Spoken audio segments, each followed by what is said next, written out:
சமர்ப்பித்து உரையாற்றி அமர்ந்திருக்கின்ற துணைத் தலைவர் முன்னாள் சட்டமன்ற உறுப்பினர் அன்பு சகோதரர் முத்துக்குமார் அவர்களே, நிகழ்வில் எனக்கு முன்பு உரையாற்றி அமர்ந்திருக்கின்ற எங்களுடைய முதன்மை செயலாளர் முனைவர் சந்திரமோகன் IAS அவர்களே, நிறைவாக நன்றி விளையாட்ட இருக்கின்ற தொடக்க கல்வியுடைய இயக்குனர் முனைவர் திரு நரேஷ் அவர்களே,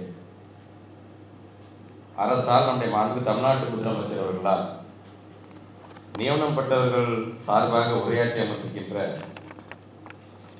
காஞ்சி சட்டமன்ற உறுப்பினர் பெருமதிப்பிற்குரிய அண்ணன் CVMP எழிலரசன் அவர்களே, வருகை தந்திருக்கின்ற மாணிக்கவாசம் அவர்களே, நாராயணசுவாமி அவர்களே, மேகவர்ணம் அவர்களே, இங்கே மாநில பொதுக்குழு உறுப்பினர்கள் சார்பாக உரையாற்றி அமர்ந்திருக்கின்ற சட்டமன்ற உறுப்பினர் திருவாரூர் சட்டமன்ற உறுப்பினர் அன்பிற்கினிய அண்ணன் பூண்டி கலைவாணன் அவர்களே,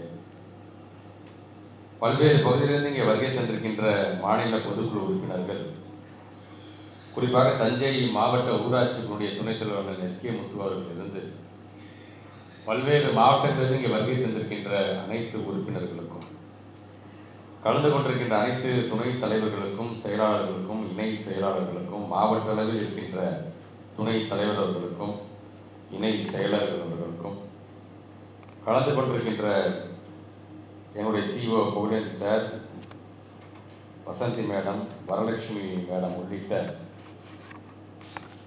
இங்கே தலைவர் அவர்களால் நியமனம் செய்யப்பட்டிருக்கின்றவர்களுக்கும், குறிப்பாக நகராட்சி நிர்வாகத்துறை சார்ந்திருக்கின்ற ஆதி திராவிடர் மற்றும் பழங்குடியினர் நலத்துறை சார்ந்திருக்கின்ற பிற்படுத்தப்பட்டோர் மற்றும் சிறுபான்மையினர் நலத்துறை சார்ந்திருக்கின்ற மாநில விளையாட்டு மேம்பாட்டு ஆணையம், முதன்மை கல்வி அலுவலர் ஓய்வு, மாவட்ட ஆசிரியர் கல்வி மற்றும் பயிற்சி நிறுவன முதல்வர் ஓய்வு என்று இப்படி ஒவ்வொரு துறை சார்ந்தும் இங்கே வருகை தந்திருக்கின்ற அனைத்து சான்றோர் பெருமக்களுக்கும், பத்திரிகை துறை ஊடகத்துறை சார்ந்திருக்கின்ற நண்பர்களுக்கும் முதலினுடைய வணக்கங்களை நான் தெரிவித்துக் கொள்கிறேன்.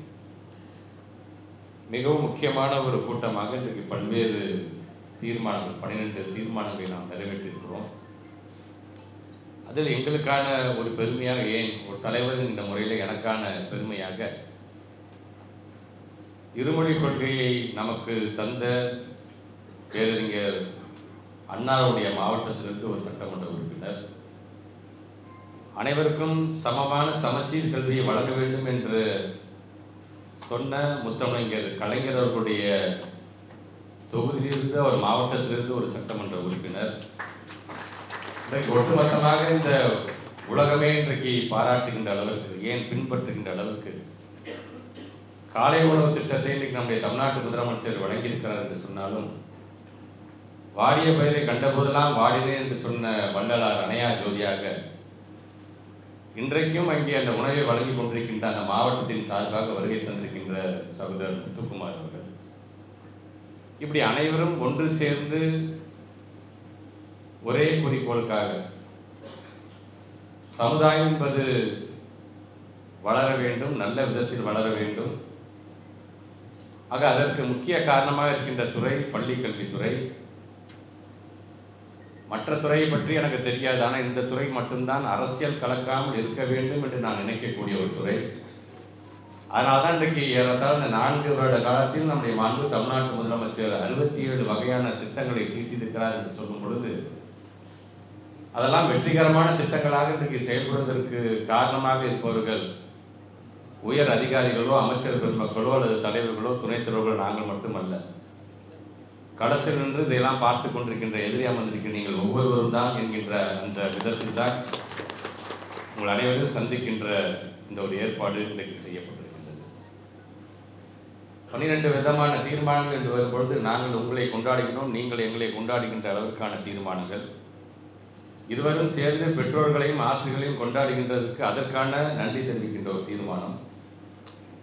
ஒட்டுமொத்தமாக இந்தியாவை உற்று நோக்குகின்ற, ஏன் வெளிநாடுகளிலிருந்து கிட்டத்தட்ட 6 நாடுகளிலிருந்து கலந்து கொண்ட பெருந்திரளி என்று சொல்லக்கூடிய நம்முடைய ஸ்கவுட்ஸ் அண்ட் கைட்ஸோடைய அந்த ஜாம்பரி, அதில் ஒரு மிகப்பெரிய ஒரு நிகழ்வை நடத்தி அதற்கு நன்றி தெரிவிக்கின்ற ஒரு தீர்மானம்.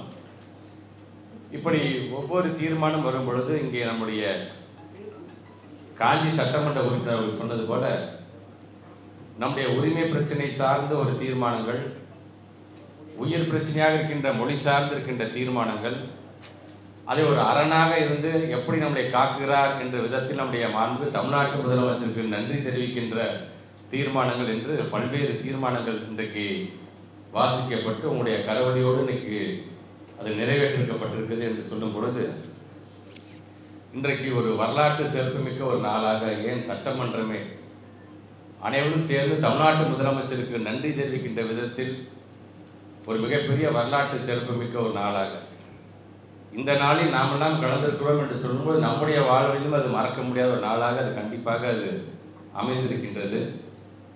அது என்ன ஒரு நாள் என்று சொன்னால், இன்றைக்கு வந்த ஒரு முக்கியமான ஒரு தீர்ப்பு. அந்த தீர்ப்பு என்பது ஏதோ ஒரு தனிப்பட்ட இயக்கத்திற்காக, ஒரு கட்சிக்காக கிடைத்த தீர்ப்பு அல்ல. இது ஒரு இனத்திற்கான தீர்ப்பாக அந்த தீர்ப்பை இன்னைக்கு நாம் பெற்றிருக்கிறோம் என்று சொல்லும் பொழுது எங்களுக்கான பெருமை. உழுபவனுக்கே நிலம் சொந்தம் என்று உரிமை குரலோடு தன்னுடைய சட்டமன்ற உறுப்பினர் பொறுப்பை ஆரம்பித்தவர் முத்தமிழர் கலைஞர் அவர்கள். இன்றைக்கு ஒட்டுமொத்தமாக ஏன் இந்தியாவிற்கே ஆளுநர்களுக்கு அதிகாரம் இல்லை, ஆளுபவர்களுக்கே அதிகாரம் என்ற அந்த உரிமையை பெற்று தந்த தீர்ப்பாக இன்றைக்கு அந்த தீர்ப்பு அமைந்திருக்கிறது என்று சொல்லும் பொழுது, இந்த தீர்ப்பினால் நமக்கு என்ன பயன், இந்த தீர்ப்பினால் பள்ளி கல்வித்துறைக்கு என்ன பயன் என்றெல்லாம் நினைக்கும் போது கொஞ்சம் சிந்திச்சு பாருங்க. இன்றைக்கு நாம போட்டிருக்க இந்த பாதை, அன்னைக்கு அனைத்து முதலமைச்சர்களும் கொடியேற்றுகின்ற அந்த உரிமையை பெற்று தந்தது முத்தமிழர் கலைஞர் என்பதை ஒட்டுமொத்த இந்தியாவே சொல்லும். அதே போன்று அனைத்து மாநிலத்தை சார்ந்திருக்கின்ற முதலமைச்சர்களுக்கும் அவர்களுக்கான உரிமையை பெற்று தந்தவர் முத்துவேல் கருணாநிதி ஸ்டாலின் என்று வரலாறு சொல்லும். இது போன்ற காலகட்டத்தில் இது போன்ற தீர்ப்புகளை நீட் ஆஃப் த அவர் என்று சொல்லுவோம் தெரியுமா, தேவையான நேரத்தில் தேவையான தீர்ப்பாக இது வந்திருக்கின்றது. அப்படி இந்த தீர்ப்பின் மூலமாக நமக்கான உரிமைகள், எங்க பிள்ளைங்களுக்கு எங்களுக்கு என்ன பாடம் சொல்லி தரும் என்பது எங்களுக்கு தெரியும் என்று சொல்லுகின்ற உரிமையை உரையாற்றி அமர்ந்திருக்கின்ற சட்டமன்ற உறுப்பினர் நான் பூண்டி கலைவாணன் அவர்கள் சொன்னது போல, நாங்கள் எந்த மனிதர்களுக்கோ எந்த மொழிகளுக்கோ நாங்கள் எதிர்வானவர்கள் அல்ல. முதல்ல எல்லாரும் புரிந்து கொள்ள வேண்டும். எங்கே திணிப்பு என்று வருகிறதோ அப்பொழுது முதல் ஆளாக குரல் கொடுப்பவர் யார் என்று சொன்னால் அது தமிழினத்தை சார்ந்திருக்கின்ற நாம் தான். அதனால்தான் இன்றைக்கு ஒட்டுமொத்தமாக இந்தியா முழுவதும் இன்றைக்கு ஒவ்வொருவரும் அவருடைய மாநிலம் சார்ந்த அந்த உரிமைகளை இன்றைக்கு பேச தொடங்கி இருக்கிறார்கள் என்று சொன்னார்கள். இது ஏதோ அரசியல் சார்ந்தான கருத்துக்களாக நீங்கள் பார்த்திடக்கூடாது. ஏனென்று சொன்னால் தமிழ்நாட்டை பிறந்திருக்கின்ற நாம் இருமொழி கொள்கையை நாம் உயர்த்தி பிடிப்பதற்கு காரணம், உலக வரலாற்றில் எந்த ஊரை நீங்கள் எடுத்துக்கிட்டாலும் சரி, தமிழ்நாட்டுக்கு இருக்கின்ற பெருமை என்பது தன்னுடைய தாய்மொழிக்காக தன்னுடைய இன்னுயிரை ஈர்த்த தியாகிகள் உள்ள ஒரு மாநிலம் உண்டு என்று சொன்னால் அது தமிழ்நாடு தான் என்கின்ற அந்த பெருமையை நாம் பெற்றிருக்கிறோம். ஆக அந்த விதத்தில் இன்றைக்கு நம்முடைய பிள்ளைகள் அனைவரையுமே அப்துல் கலாம் ஐயாவிலிருந்து இன்னைக்கு இருக்கின்ற ஐஎஸ்ஆர்ஓ டைரக்டர் நாராயணன் வரைக்கும் சொல்கிறேன், இருமொழி கொள்கையில் படித்து இன்றைக்கு நம்முடைய தமிழ்நாட்டிற்கான அந்த பெருமையை நிலைநாட்டியவர்களாக இருந்து கொண்டிருக்கும் பொழுது அதுவே போதுமானது என்கின்ற அளவிற்கு அதுக்கான விழிப்புணர்வை ஏற்படுத்த வேண்டியது வருகை தந்திருக்கின்ற நம் ஒவ்வொருடைய கடமையாகவும் அது இருந்து கொண்டிருக்கின்றது. அதே போன்று இன்றைக்கு நம்முடைய மாண்பு தமிழ்நாட்டு முதலமைச்சருடைய பேராசிரியர் அன்பழகன் பள்ளி மேம்பாட்டு திட்டத்தின் மூலமாக வெரி ஃபர்ஸ்ட் டைம் ஒரு 7500 கோடி ரூபாய் இதற்கென்று தனியாக ஒதுக்கீடு செய்யப்பட்டு 18,000 வகுப்பறைகள் கட்டப்படும் என்று சொல்லும் பொழுது நான் உங்களிடம் வைக்கின்ற வேண்டுகோள், அதான் சொல்லிட்டாங்களே அதான் எங்கே வேலை நடந்துட்டு இருக்கே என்று இல்லாமல் உங்களுடைய பகுதிகளில் நீங்கள் போகும்பொழுது எங்கேயாச்சும் கட்டிடங்கள் வேலை நடக்குதுன்னா உள்ளே போய் பாருங்கள். அந்த கட்டடம் எப்படி அது வந்து வேலை நடைபெற்று கொண்டிருக்கின்றது, சரியாகத்தான் இருக்கிறதா, சரியாகத்தான் அந்த வேலையை செய்கிறார்களா என்று நீங்கள் பார்க்க வேண்டியது நம்முடைய கடமை. பள்ளிக்கல்வித்துறை என்று வரும்பொழுது நம்மை அலங்காரப்படுத்தக்கூடிய விதத்தில் பல்வேறு அமைச்சருடைய பொறுப்பு அமைந்திருக்கின்றது.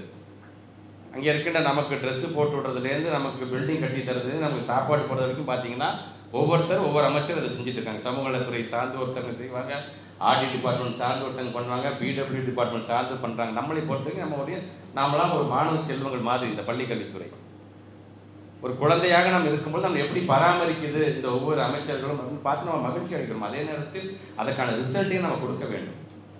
ஆக நம்மை பொறுத்த வரைக்கும் வருகை தந்திருக்கின்ற உறுப்பினர்களாக இருக்கின்ற நீங்கள் உங்கள் பகுதியில் வேலை இருந்துச்சு தயவுசெய்து போய் பாருங்கள். நீங்கள் பார்க்காம இருக்கணும். அதான் நடந்துருச்சு இன்னைக்கு. ஆமாம், எங்கள் மாவட்டத்திலேயே இன்னைக்கு இத்தனை வகுப்பறை கட்டி கொடுத்துருங்க நன்றி என்று சொல்வதை காட்டிலும் முறையாக அந்த வேலை நடைபெறுகிறதா, சரியாக வேலை நடைபெறதா கொஞ்சம் போய் பாருங்கள். நீங்கள் உங்களுக்கு ஏதாச்சும் ஒரு சந்தேகம் இருக்குது, சார் சரியாக பூசு மாதிரி தெரியல, எனக்கு இது சரியாக பில்டிங் கட்டுற மாதிரி க்யூரிங் டைம் ரொம்ப கம்மியாக இருக்கு, உங்களுக்கு ஏதாச்சும் கருத்து இருந்துச்சுன்னா உடனடியாக எங்களுடைய கவனத்திற்கு நம்முடைய துணைத் தலைவர் இருக்கிறார் முத்துக்குமார் கவனத்துக்கு நீங்கள் கொண்டு வந்துட்டீங்க அப்படின்னா அது சார்ந்து உடனே எங்களுக்கு கேள்வி கேட்க முடியும்.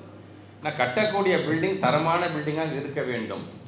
நமக்கான பெருமை வந்து பெருந்தலைவர் காமராஜர் காலத்தில் கட்டினதுக்கு பிறகு அதிகப்படியான வகுப்பறைகள் கட்டுறது எது என்று சொன்னால் திராவிட மாடல் அரசை நடத்தி கொண்டீங்கன்னா தமிழ்நாட்டு முதலமைச்சர் காலத்தில் தான். அதனால தான் இன்றைக்கும் ஏறத்தாழ 46,767 கோடி ரூபாய் இன்னைக்கு ஒதுக்கீடு செய்திருக்காங்க என்று சொல்லும் பொழுது ஒன்று மட்டும் நல்லா புரிஞ்சுக்கோங்க. கடந்த காலம் இந்த காலம் என்று சொல்கிறேன் என்று தவறாக நினைக்க வேண்டாம். கடந்த 10 வருஷத்தில் ஒதுக்கப்பட்ட நிதியை அதோடு ஒப்பிட்டு பார்க்கும்போது இந்த 4 வருஷத்தில் கிட்டத்தட்ட நம்முடைய பள்ளிக்கல்வித்துறைக்கு மட்டும் 2,603.43 கோடி ரூபாயை ஒதுக்கீடு செய்திருக்கிறது ஒரு அரசாங்கம். ஒட்டுமொத்தமாக 1.25 கோடி பிள்ளைங்க நம்ம ஊரில் படிக்கிறாங்க என்று சொன்னால் அதில் 70 லட்சத்துக்கு மேற்பட்டிருக்கின்ற அரசு பள்ளி, அரசு உதவி பெறுகின்ற பள்ளியை சார்ந்திருக்கின்ற பிள்ளைகள் படிக்கிறார்கள் என்று சொன்னால் அதற்காக ஒதுக்கப்பட்டிருக்கிற நிதி என்பது ஏறத்தாழ 46,767. ஒட்டுமொத்தமாக இந்தியாவில் முதல் 25 கோடிக்கும் மேற்பட்டிருக்கின்ற பிள்ளைகள் படிக்கிறார்கள் என்று சொன்னால் ஒன்றிய அரசு ஒதுக்க நிதியை வெறும் 78,000 கோடி தான் அப்படிங்கிறது நீங்கள் மறந்துருக்க கூடாது. தமிழ்நாட்டு முதலமைச்சர் எந்த அளவுக்கு அது கவனம் செலுத்துகிறார் என்பதற்காக இந்த ஒப்பீட்டை நான் சொல்கிறேன். ஆக நம்மை பொறுத்த வரைக்கும் நீங்கள் வந்தோம், ஒரு பொதுக்குள்ள கலந்துக்கிட்டோம், 12 தீர்மானத்தை கரவொலி முன்னாடி நிறைவேற்றினோம், அடுத்த வேலையை நம்ம பார்ப்போம், திருப்பி பொதுக்குழுக்கு அவங்க எப்போ கூப்பிட்றாங்களோ அப்போ வரலாம் என்று இல்லாமல் அடுத்த முறையெல்லாம் நீங்கள் வரும்பொழுது நான் இதெல்லாம் நான் கண்காணிச்சிருக்கேன், இனி இது மாதிரி இந்த பகுதியில் எந்த வேலை நடந்தால் அது நாங்கள் தான் பொறுப்பு. நாங்கள் ஒரு மாவட்டத்துக்கு இங்கே 4 பேர் 5 பேர் கொடுத்துங்க, நாங்கள் 5 பேர் அங்கே போய் பார்க்குறோம். நாங்கள் எங்களுக்குள்ளே நாங்கள் பேசிக்கிட்டு இல்லை இது சரியாக இருக்கின்றது, சரியாக இல்லை, இந்த திட்டம் சிறப்பாக பேசப்படுகிறது, இந்த திட்டத்தை இன்னும் கொஞ்சம் இப்படி மாற்றி பண்ணால் இன்னும் நல்லா இருக்கும், எங்கள் மாவட்டத்துக்கு இப்படி பண்ணால் தான் அது வந்து உகந்ததாக இருக்கும் சொல்லுங்கள். இதை நீங்கள் சொல்லி நாங்கள் கேட்கணுமா அப்படிலாம் கிடையாது. இது நாம் அனைவரும் ஒன்று சேர்ந்து உட்கார்ந்து பேசி முடிவெடுக்க வேண்டியது என்று சொன்னால் நமக்கு மேலே இருக்கிற அந்த பிள்ளைகளை உயர்ந்த இடத்தில் கொண்டு போக வேண்டும் என்கிற ஒரு ஆசையின் காரணமாகத்தான். ஆக வருகை தந்திருக்கின்ற நீங்கள் இது ஒரு ஆக்கப்பூர்வமான கூட்டமாக வருகின்ற காலத்தில் நாம் பொதுக்குழுவெல்லாம் கூடும் பொழுது ஆக்கப்பூர்வமான கூட்டமாக நீங்கள் வரும்பொழுது நீங்கள் உங்கள் கருத்தையும் எழுதிட்டு வாங்க. அந்த கருத்தை சப்மிட் பண்ணிட்டு போங்க. நீங்கள் எல்லாரும் தான் பேசி எல்லாரும் தான் கருத்தை சொல்ல வேண்டிய அவசியம் இல்லை. நீங்கள் உங்களுடைய கருத்துக்களை நீங்கள் ஒரு பேப்பரை எழுதி நீங்கள் கொடுத்துட்டீங்கன்னா அதை படித்து பார்த்து ஏன் அதன் மூலமாக ஒரு புதிய திட்டம் உருவாவதற்கு கூட நீங்கள் காரணமாக இருக்கலாம். ஆக இங்கே நம்மை பொறுத்த வரைக்கும் நீ சொல்லி நான் கேட்குறதா, நான் சொல்லி நீ கேட்குறதா என்றெல்லாம் இல்லாமல் இது நம்முடைய நல்ல சமுதாயத்தை உருவாக்கக்கூடிய ஒரு இடமாக, அதற்கான கருத்துக்களை பரிமாறிக்கொள்கின்ற இடமாகத்தான் இது அமைந்திட வேண்டும் என்பதற்காகத்தான் இதை நாங்கள் சொல்லி கொண்டிருக்கின்றோம். அதே போன்று இந்த தீர்மானத்தை ஒரு முக்கியமான தீர்மானமாக நான் பார்க்கக்கூடியது இந்த பள்ளி சீரமைப்பு மாநாடு. பெருந்தலைவர் காமராஜர் காலத்தில் நடந்தது. அப்புறம் அதுக்கு பிறகு அதுக்கு அவ்வளோ பெரிய முக்கியத்துவம் கொடுக்காம அதை விட்டுட்டாங்க. இன்றைக்கு நம்முடைய மாண்புமிகு தமிழ்நாட்டுடைய துணை முதலமைச்சர் காஞ்சியில் கலந்து கொண்டார். நம்முடைய மாண்புமிகு தமிழ்நாட்டுடைய முதலமைச்சர் அவர்களே விருதாச்சலம் மாநாட்டில், ஏன்னா அதுக்கான அந்த அரேஞ்ச்மெண்ட்ஸ் அதுக்கான கூட்டம்லாம் பார்க்கும்போது ஏறத்தாழ ஒரு 1.25 லட்சத்திற்கும் மேற்பட்டிருக்கின்ற பெற்றோர்களும் ஆசிரியர்களும் வந்தார்கள் சொல்லும் பொழுது இதற்கான ஏற்பாடை பார்க்கும்பொழுது முதலமைச்சருடைய அலுவலகத்திலே வந்து அதுக்கான முன்கூட்டி அந்த ஏற்பாடை எங்களோட சேர்ந்து பார்க்கும்போது சொன்னாங்க, முதலமைச்சர் கலந்துட்டு இந்த 4 வருஷத்துல இதுதாங்க பெரிய மாநாடு என்று சொல்லுகின்ற அளவுக்கான ஒரு பெருமையை நாம் பெற்றிருக்கின்றோம். ஆக எல்லோரும் ஒரு எதிர்பார்ப்போட ஏன் வந்தார்கள் என்று சொன்னால் ஏதோ அந்த கூட்டத்தை நிரப்பி அப்படியே பெருமை பேசிக்கிறதுக்காக அல்ல, அனைவரும் வந்திருக்காருன்னு சொன்னால் மாண்பு தமிழ்நாட்டு முதலமைச்சர் உரையின் மூலமாக நம்முடைய பிள்ளைங்கள் மீதும் இந்த சமுதாயத்தின் மீதும் எப்படி அவர் அக்கறை கொண்டு இருக்கிறார் என்பதை தெரிந்து கொள்ள வேண்டும் என்பதற்காக கூட்டப்பட்ட கூட்டம். அதனால தான் தமிழ்நாடு முதலமைச்சர் சொன்னார், உங்களுடைய கொள்கையெல்லாம் ஏற்றுக்கொண்டால் தான் இந்த 2,152 கோடி ரூபாய் நீங்கள் தருவேன் என்று சொன்னால் அதுக்கு ஒத்துக்கிட்டு நாங்கள் கையெழுத்து போட்டோம் என்று சொன்னால் ஒட்டுமொத்தமாக என்னுடைய தமிழ் சமுதாயத்தை 2000 ஆண்டுகளுக்கு பின்னோக்கி இழுத்து கொண்டு செல்கின்ற பாவத்திற்கு நான் ஆளாவேன். நீங்கள் 10,000 கோடி கொடுத்தாலும் எங்களுக்கு அந்த பணம் தேவையில்லை, கொள்கையை விற்று எங்களுக்கு அந்த நிதியை பெற வேண்டிய அவசியம் இல்லை என்று அன்றைக்கு உரையாற்றினார். ஆக இன்றைக்கு இந்த 2,152 கோடி ரூபாயை இன்றைக்கு ஒரு மாநில அரசு அதை ஏற்றுக்கொள்ளுது என்று சொன்னால் பெருமைதான். தமிழ்நாட்டு முதலமைச்சர் நடவடிக்கை பெருமைதான், எல்லாரும் கைத்தட்டுறோம், பெருமையோடு பேசுகிறோம். ஆனால் இழப்பு என்பது இழப்பு தான் ஒரு மாநில அரசுக்கு. 2,152 கோடி ரூபாய் சாதாரண பணம் இல்லை, அனைத்துமே நம்மளுடைய பணம் தான். நம்முடைய பணத்தை நம்ம அவங்க வழங்க வேண்டும், அதுக்கு நான் அவங்களுடைய உரிமை, நம்மளுடைய உரிமை, அது அவங்களுடைய கடமை. ஆனால் அதை செய்யாமல் அவங்க இன்னைக்கு தராமல் கூட, ஆனால் பெருந்தன்மையோடு தமிழ்நாட்டுடைய முதலமைச்சர் அந்த 2,152 கோடியை இன்னைக்கு ஒத்துக்கிட்டார், நாங்கள் பார்த்துக்கிறோம் கொடுங்க அப்படின்னு சொல்லிக்கிறார் என்று சொன்னால் இது தனிப்பட்ட முறையில் இருக்கிற இந்த 152 176 பேருக்கான பணம் கிடையாது. 43 லட்சம் பிள்ளைகளுடைய எதிர்காலம் அடங்கி இருக்கின்றது. அதை சார்ந்து இருக்கின்ற ஏறத்தாழ 32,000க்கும் மேற்பட்டிருக்கின்ற ஆசிரியர்கள் அல்லாத பணியாளர்கள் என்று அவருடைய சம்பளமும் அதை சேர்ந்து அடங்கியிருக்கு. எல்லாம் இத்தனை பேரோட வாழ்வாதாரம் அடங்கியிருக்குன்னு பாருங்க. நீங்கள் ஜஸ்ட் லைக் தட் அவங்க சொல்கிறாங்க, நீ அதை கையெழுத்து போடுங்க, அரை நேரத்தில் உங்கள் பணத்தை ரிலீஸ் பண்ணுறேன்னு சொன்னால் அது எப்படிப்பட்ட ஒரு விஷயமாக இருக்குது என்பதற்காக இதை நான் சொல்கிறேன். கிட்டத்தட்ட நமக்கு கேரளாவுக்கு வெஸ்ட் பெங்காலுக்கு அந்த பணத்தை முழுமையாக நிறுத்தியிருக்கிறாங்க. நான் ஒன்றே ஒன்று தான் கேட்க, இவ்வளோ பேர் வந்திருக்கீங்க, நீங்கள் உங்கள்கிட்ட ஒன்றே ஒன்று தான் கேட்குறேன். SSA சமகிர சிக்ஷா அபியான் என்று சொல்லுகிறார்கள். இதில் கிட்டத்தட்ட பார்த்தீங்கன்னா 20 வகையான குறிக்கோள்களை வைக்கிறாங்க. 20 வகையான விதத்தில் ஒரு நாடு ஒரு மாநிலம் எப்படி முன்னேறி இருக்கிறது என்று பார்க்கும் பொழுது 20க்கு 20 டாப்ல இருக்கு யாருன்னு பார்த்தீங்கன்னா கேரளா, 20க்கு 19 டாப்ல இருக்கிறது யாருன்னு பார்த்தீங்கன்னா நம்முடைய தமிழ்நாடு தான். ஆக நம்ம டாப்ல இருக்கிற நமக்கு இந்த பணத்தை கொடுக்கறதுக்கு அவங்க மறுக்கிறார்கள். ஆனால் குஜராத்தை பொறுத்த வரைக்கும் அந்த 20ல் 8ல் தான் டாப்ல இருக்கிறாங்க. உத்தரப்பிரதேஷாக இருந்தாலும் சரி, மத்திய பிரதேஷாக இருந்தாலும் சரி, அந்த 20ல் 3 தான் டாப்ல இருக்கிறாங்க. அதே போன்று பீகார்னு எடுத்துக்கிட்டோம்னா வெறும் 2 தான் டாப்ல இருக்கிறாங்க. ஆனால் அவங்க எல்லாத்துக்கும் பணம் போயிடுச்சு. அப்போ நம்மை பொறுத்த வரைக்கும் மறுசீரமைப்பு, தொகுதி மறுசீரமைப்புலேருந்தே சொல்கிறேன், எது சொன்னாலும் நல்ல பிள்ளை மாதிரி நம்ம அப்படியே கடைப்பிடிக்கிறோம். பார்த்தீங்கன்னா நம்மளுடைய தமிழ்நாடு அப்படி கடைப்பிடிக்க நம்மளுக்கு பனிஷ்மெண்ட் கொடுக்குற மாதிரி, தண்டனை கொடுக்குற மாதிரி. அப்பா இவ்வளோ வளர்ந்துருக்கீங்களேப்பா, எதில் நீங்கள் டாப்பில் இருக்கீங்களேப்பா, அப்போ உங்களையும் பார்த்து கேரளாவையும் பார்த்து ஒட்டுமொத்த இந்தியாவில் இருக்கின்ற மற்ற மண்ணை பின்பற்றினால் நன்றாக இருக்குமே என்று நினைக்கக்கூடிய இடத்தை நமக்கான நிதியை அவங்க தர மறுக்கிறார். ஏன் வெறும்னா தமிழ்நாட்டு சார்ந்த பிள்ளைங்க, கேரளா சார்ந்த பிள்ளைங்களுக்காக மட்டும் நான் பேசலை. பீகாரில் பள்ளிக்கூடத்தில் போகின்ற பிள்ளைங்களும் நம்ம பிள்ளைங்க தான். இந்தியாவில் பள்ளிக்கூடத்துக்கு என்று செல்கின்ற அனைத்து பிள்ளைகளும் நம்மளோட பிள்ளைகள் தான் என்கின்ற அந்த அக்கறையின் அடிப்படையில் தான் பேசுகிறேன் நான். இருமொழி கொள்கை, உன்னோட தாய்மொழியை சிந்திக்க கற்றுக்க, உலக மொழியாக இருக்கின்ற ஆங்கிலத்தில் நீ கம்யூனிகேட் பண்ண கற்றுக்க. இது எங்களுக்காக மட்டும் சொல்லவில்லை, பீகாரை சார்ந்திருக்கின்றவர்கள் சொல்கிறேன், ராஜஸ்தானை சார்ந்திருக்கேன்னு சொல்கிறேன். உங்களோட தாய்மொழியில் படிங்க, சிந்திங்க, வீட்டில் பேசுங்க, ஆங்கிலத்தை கற்றுக்க. போதும், 2 போதுமானதாக இருக்குது.